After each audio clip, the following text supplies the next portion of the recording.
Eto mga bossing ang plano kay Casimero at ang anak ni Manny Pacquiao na si Eman Bacusa Pacquiao. So courtesy nga po sa channel ni Kevin The Great TV kung saan mga bossing makikita natin na titig si pambansang kamao sa kanyang anak habang minimits nga po ito ni Jonathan Peñalosa. At obserba naman ang karamihang mga boxing fans dito kay Eman Bacusa Pacquiao mga bossing. Maaari nga daw ito susunod sa yapak ng ating pambansang kamao. Basta lang daw ay magseryoso daw ito sa ensayo. Samantala mga bossing, sa isang live naman ni Papsi Kultura, kasama nga niya rito ang Treasure Boxing Promotion na si Mark Alisna na parehong naninirahan sa bansang Japan. At dito nga sa kanilang live mga bossing ay ibinahagi nila ang magandang plano para sa ating pambato, dating 3 Division World Champion at kasalukuyang WBO Global Super Bantamweight Champion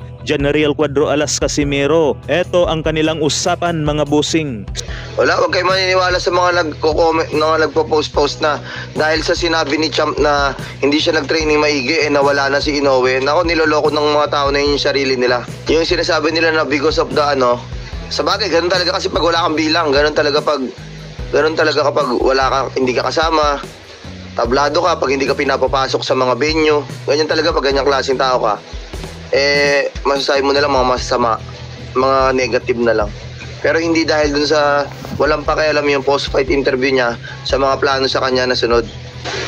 Pagtapos pa lang ng laban, pagbaba pa lang sa ring, decided na agad kung next na si Inoue or hindi. Pumasok agad yung promoter, sinabi agad, ganito ang decision ni Mr. Honda at ni Ohashi. Nag-decide. Pero sinabi, next na laban mo, patulugin mo, siya ulit ang kasunod. Yan ang sinabi. Tapos ang usapan. Sunod sana yun eh.